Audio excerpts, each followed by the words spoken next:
Bueno, hola a todos.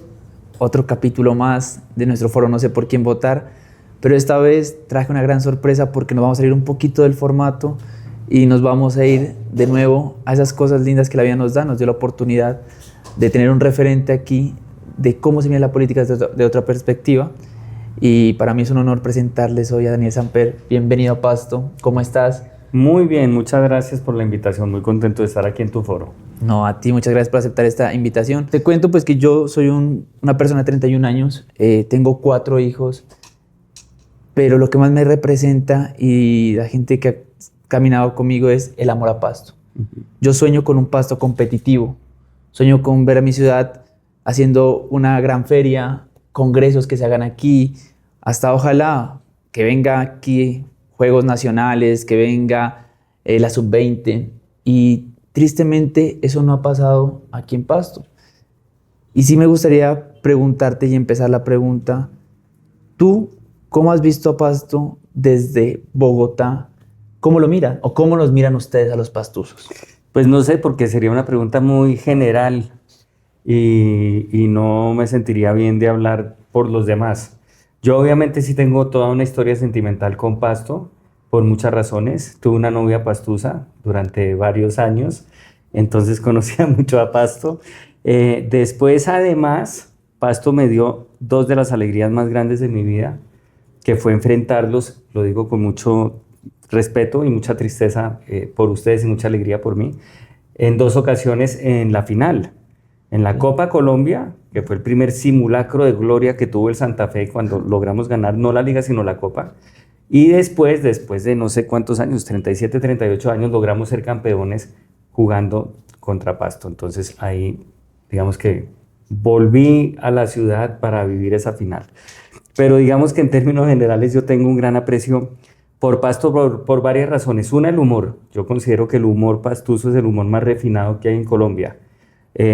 Por varias razones, por la sutileza, por la ironía general con la que el pastuso habla, por la capacidad de burlarse de sí mismo, incluso, que eso para mí es una de las grandes manifestaciones de la inteligencia. Y eso lo tiene mucho el pastuso.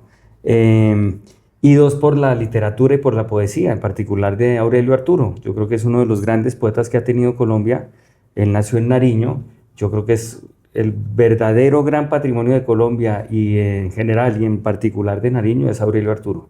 No, Con un buenísimo. librito muy chiquito pasó a la historia y se catapultó como uno de los mejores poetas de Latinoamérica. No, me encanta esa parte, pero me dejas marcado con un tema del humor. Mira que cuando yo era muy pequeño, mis padres se separan a los 12 años, y la forma en la que evado la realidad de mi casa era haciendo bullying a mis compañeros a mis compañeros de estudio. Pero no hacía el bullying de grosería, no hacía el bullying, sino que buscaba una forma de llamar la atención. Buscaba la forma de que me vean, porque en mi casa yo me sentía que no me estaban viendo. Mi papá con su nueva familia, mi mamá pasando su luto de perder una familia y buscando también nuevas oportunidades en el hogar. Y dices eso, el arte del humor se ha vuelto a veces también un arma, porque muchos jóvenes no toman el humor de una forma, sino lo toman muy personal. ¿Cómo haces tú para no llevarte las cosas tan a personal? O cómo no pasarte de ese tema para que la gente sepa que simplemente es humor, una forma de expresar. Es muy difícil y no hay una receta. El humor es totalmente subjetivo. El mismo chiste que a ti te puede parecer genial, a otra persona le puede parecer burdo, indignante, chirriante, y no hay cómo saberlo. Ahorita hacer humor es especialmente difícil porque estamos en una época en la que, ahora que hablabas del bullying y todo eso, hubo una especie de efecto péndulo que hizo que haya una hipersensibilidad para ofenderse con cualquier cosa que diga el humor. Hay una especie de dictadura de lo políticamente correcto. Entonces, hacer humor así es peligroso, es como caminar entre cáscaras de huevo, porque en cualquier momento uno dice, miércoles, me van a funar en las redes, me van a linchar por haber sido capaz de decir tal cosa o tal otra. Pero creo que el humor, cuando es verdaderamente libre, tiene que estar por encima de eso. Y que un humorista que verdaderamente lo sea, tiene la valentía de correr cualquier riesgo, aún el de quedarse sin audiencia, por defender su derecho a hacer humor. Hacer humor, así sea un humor pasado o pesado para los demás. Ok. Y volvamos a una edad de entre 12 años. ¿Cómo fueron tus 12 años en respecto a esto, el humor? No era un humor muy matón, o sea, yo siempre fui un poco el payaso del curso, nunca histriónico, o sea, no, era amigo del payaso del curso, es decir, yo era simplemente el payaso del curso, el otro era el payaso porque el humor de él era más histriónico y hacía más muecas y se movía y tal. Yo era un poco más discreto y más tímido, entonces hablaba más en voz baja, pero digamos que me reconocían porque mamaba gallo y tal. Pero no especialmente montador o por poner apodos, eso no. Ese lado de bullying me salió un poco más cuando ya empecé a escribir sátira política. Okay. Y yo siempre me justifico diciendo que si uno hace bullying contra alguien que es más poderoso que uno, pues no es bullying, al final es defensa. Entonces que burlarse, no sé, de Uribe, burlarse de Petro, finalmente pues qué tipo de matón está haciendo uno si ellos tienen un garrote gigantesco y el de uno simplemente es una columna de humor, ¿no? Y los pantalones para tener esa decisión de hacer humor y decir las cosas, mira, hoy en mi ciudad da mucho miedo hablar de un político, da mucho miedo ir a la alcaldía, da mucho miedo hacer un evento, pues yo que soy productor de eventos, porque a veces el ego político puede ser el peor enemigo de cualquier desarrollo de ciudad. Muchas veces me ha pasado que tengo una propuesta, tengo un sueño en mi ciudad, tengo amigos que me pueden ayudar a hacerlo, como el concierto de Nodal que hicimos, el de Fate, pero es duro porque a veces el ego de una persona que puede estar en una secretaría, que puede estar en cualquier espacio de la alcaldía, puede prohibirte o cohibirte de esta realidad. Entonces me he dado cuenta de que este ego político se está volviendo un monstruo, o para mí, porque hoy me pasaba, hoy me decía alguien, tengo un centro de eventos recién abierto y la idea mía no es llegar a dañar, sino a construir desde la comunicación, y lo que se recibe es pilas que esto no lo tiene, pura suposición y puros malos comentarios solo para no ver a una persona que realiza las cosas. Entonces me encantaría saber... O sea, que ser emprendedor en Pasto es difícil, es especialmente difícil. Y creo que en Colombia.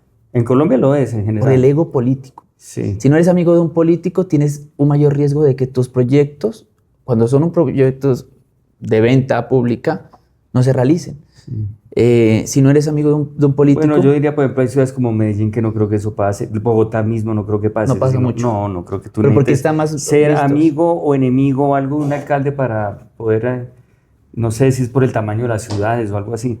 Pero evidentemente se nota que en ciudades como Pasto, pues claro, hay una injerencia del político en todo, ¿no? El político pesa mucho más, el alcalde pesa mucho más, sobre todo para estorbar.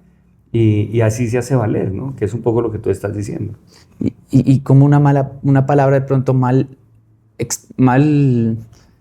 pues, recibida puede acabar con la vida de una persona laboral. Claro. Porque le cierran las puertas totalmente.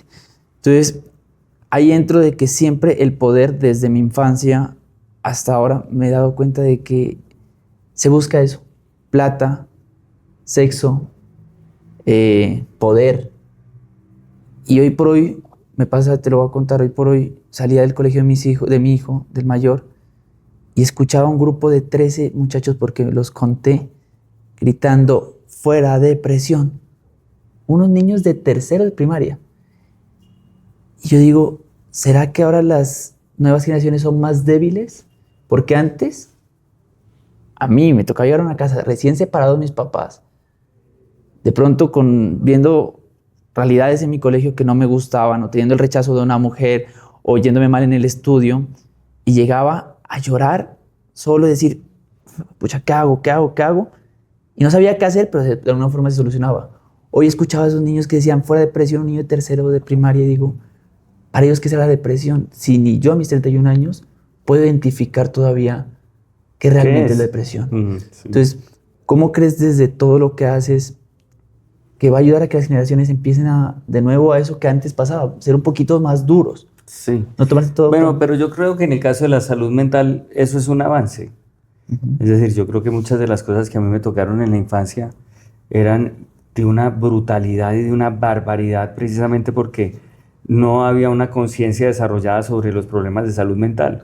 Entonces era normal que ante una verdadera depresión, un papá le dijera al hijo, ay, deje de llorar, usted llora como una niña, o párese más bien, deje de ser flojo, o no hay nada que no se arregle con un buen fuetazo, a usted lo que le falta es fuete, y una enfermedad mental es tan dura, dolorosa y difícil como una enfermedad pues física, incluso más, ¿no? Porque es más fácil compadecerse de una persona que tenga una enfermedad física que de una persona que tenga una enfermedad mental, son más difíciles de comprender. Entonces yo creo que en eso ha habido un avance, es decir, que haya niños que griten fuera de depresión, en todo caso significa Que ya saben pues, de que eso. está incorporada la depresión como una enfermedad de la que se puede hablar, incluso gritar, y eso está bien, eso a mí me parece que es saludable. Yo creo que esos momentos en que las sociedades han sido más reprimidas o vuelven taras o tabúes los temas como los de la depresión o cualquier manifestación de enfermedad mental, son momentos más oscuros.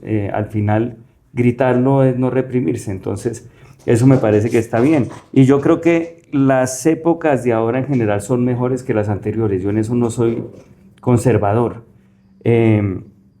Lo que también creo es que muchas reivindicaciones que han sido necesarias de minorías, reivindicaciones en las que creo y demás, volviendo al tema del humor, quiero decir, en determinado momento se excedieron incluso por manipulaciones de políticos y demás y se fueron a un polo en el que ya se vuelve pues ridículo, ¿no? Esa cosa pues de tener que cuidar absolutamente cualquier terminología para no ofender a nadie, una especie de sociedad de ofendiditos en la cual en el futuro entonces ya no va a caber el humor.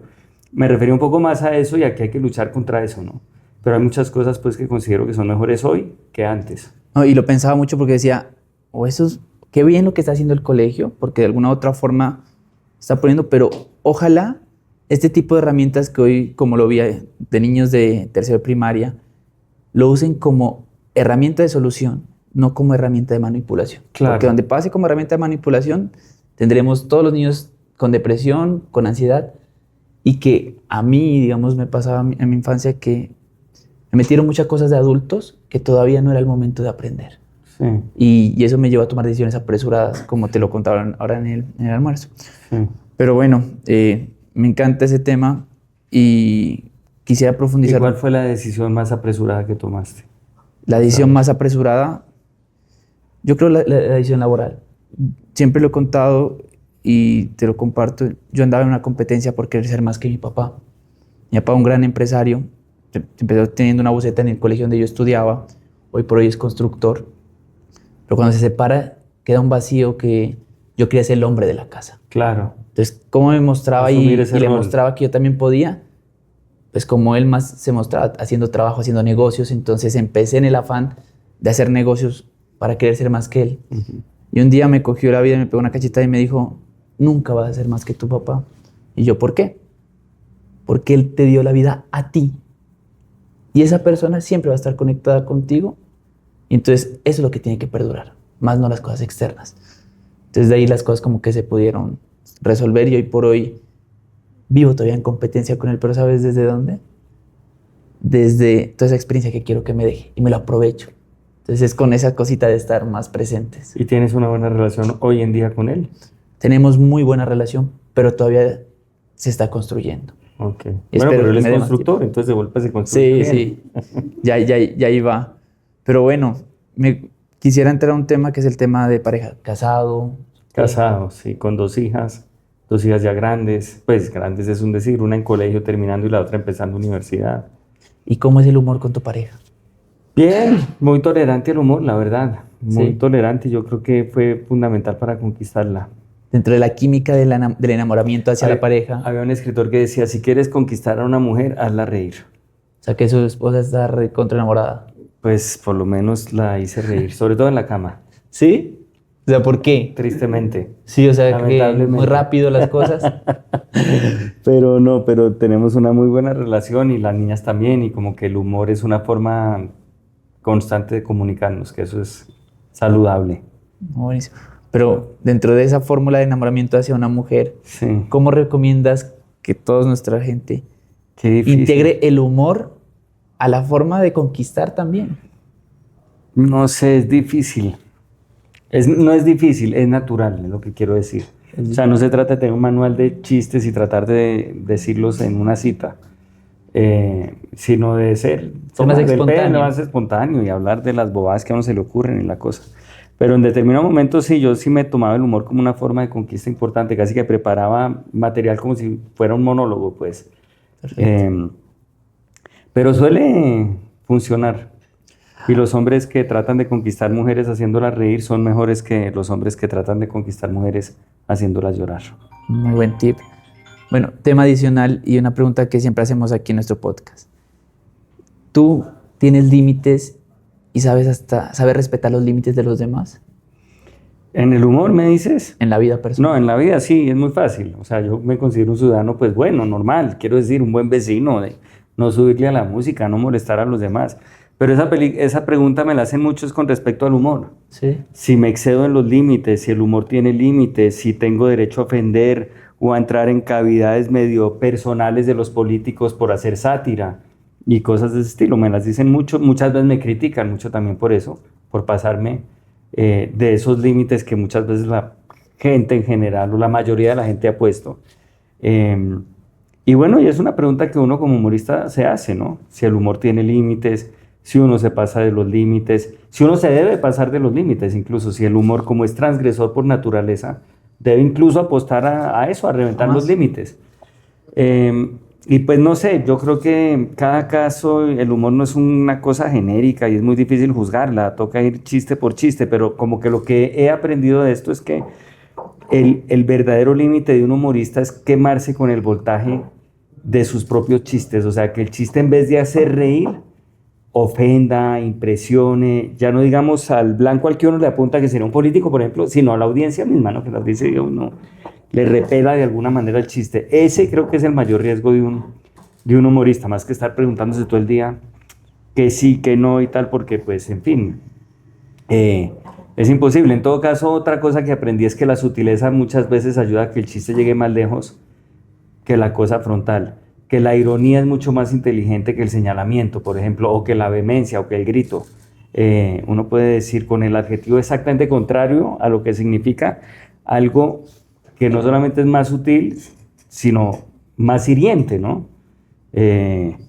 Por ejemplo, el buen gusto que siempre se le ve a Abelardo de la Espriella, alguna cosa semejante es mucho menos obvia que señalarlo de que es un lobo, que algo así. Entonces creo que eso puede ayudar. Pero sí, esa es una constante y he sido acusado de ofender, de que mi humor es ofensivo. Y lo es, seguramente lo es, depende para quién, ¿no? Seguramente para el blanco del humor siempre será ofensivo, a ningún político le gusta recibir pues chistes, entre otras cosas por algo que tú mencionabas antes, y es el ego del político. Los políticos son seres extraordinarios, fuera de lo común, es lo que quiero decir, de nuestra sociedad. No cualquier persona termina teniendo una carrera política. Para eso se necesitan, dentro de otras cosas, tener un ego muy grande, y casi que una personalidad un poco narcisista. Y mientras más caudillo sea el líder, el ego es más grande y más narcisista es, como Donald Trump, como Uribe. Uribe hizo un movimiento caudillista, como Petro. Petro es totalmente caudillista también. Son líderes populistas, caudillistas, adánicos, es decir, que se creen Adán, creen que ellos fueron el primer hombre, que ellos están refundando todo. Bueno, de hecho, Uribe quería refundar la patria. Y Petro de alguna manera también, ¿no? Esos temperamentos, esas figuras tienen un ego tan grande que el humor ahí se vuelve muy importante, porque el humor les demuestra que ellos en realidad son risibles. Y nada le duele tanto a un ego grande como eso, como demostrar que es un sujeto que puede causar risa en los demás. Es decir, que es una persona del mismo tamaño que los otros, porque uno se ríe. Cuando uno hace que una persona, cuando uno vuelve risible a una persona, la vuelve vulnerable, la vuelve humana.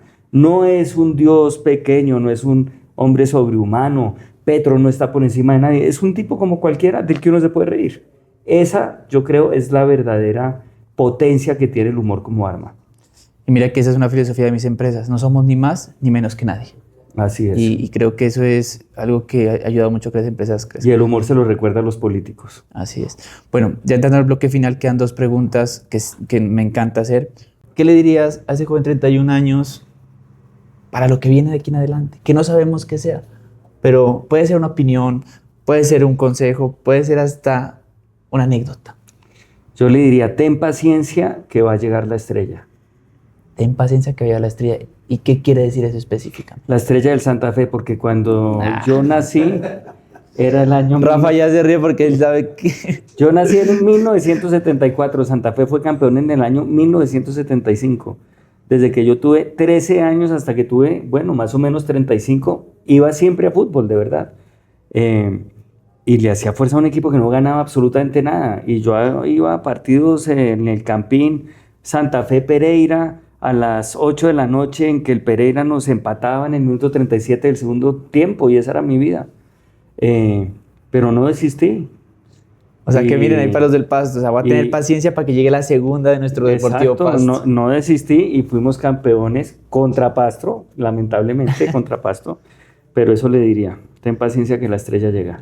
Bueno, ahí vamos a tener paciencia. Sirve para más cosas en la vida. Ojalá que este año sí sea, porque esa estrella nos hizo muy feliz y ojalá esa felicidad vuelva. Y la segunda pregunta que es... Seguro va a volver, sí. No sé si seas qué religión tú ejerzas, pero la pregunta es, si tuvieras a Dios enfrente, o si pudieras hacer una pregunta a Dios, solo una pregunta, ¿cuál sería? Mierda. Uy. Pero la que tú le quieras. Preguntaría, ¿qué le responderías a Felipe si te llega a preguntar en su podcast qué le preguntarías a Dios? No. Sí, porque es una pregunta muy críptica. Claro, pero es que esa es la idea, profundizar un poco para ser listo. Hoy le puedo hacer esa pregunta. Mierda. No sé, ¿qué le preguntaría a Dios? No sé, si esto vale la pena de golpe eso. Si esto vale la pena. Ok. Bueno, Daniel. Muy lúgubre. No, todo es aceptable. Nos gusta saber si por qué. Si mañana se va a llenar el teatro. Puede ser. Se va a llenar. De golpe esa. Que así sea. Mejor esa entonces. Y para finalizar, nos encantaría que nos dejes un mensaje para todos esos candidatos políticos que hoy están al Senado de la Cámara de Nariño, en pro de las buenas acciones, de las buenas cosas, hasta el humor que deben tener en estos espacios, y que emprenden un momento de mucha responsabilidad, porque pueden ser 55,000 votos en la Cámara, 100,000 en el Senado, pero no son solo el voto, es la responsabilidad de gente que deposita la esperanza y la fe en que esto cambie. Así que nos encantaría que nos dejes un... Pues nada, les diría que ojalá estén a la altura de las esperanzas y de las expectativas que han sido capaces de inspirar en sus votantes, y que ojalá recuerden que no importa la ideología que profesen, lo que en realidad cambiará a Colombia son las prácticas, las buenas prácticas de los políticos, antes que sus ideas, que no cometan actos de corrupción, que no compren votos, que no se vendan. No importa de qué color sean, el país nunca va a salir adelante si tiene políticos que son transaccionales. Si me permites, me encantaría complementar que el poder es efímero. También. Pero las buenas prácticas administrativas son las que se heredan. Así es. Así que ojalá esto empiece a cambiar. Había un poeta que se llama Juan Manuel Roca que tenía un verso que decía: con coronas de nieve bajo el sol pasan los reyes. Así es. Sí, todo se va derritiendo. Todo se derrite. Bueno, Daniel, muchísimas gracias por este espacio. Hermano, qué placer más grande. Muchas Mañana gracias. Estaremos felices allá en ese teatro. Eso espero que vayas allá con todos tus hijos para llenar el teatro. Gracias. Muy bien, gracias a ti.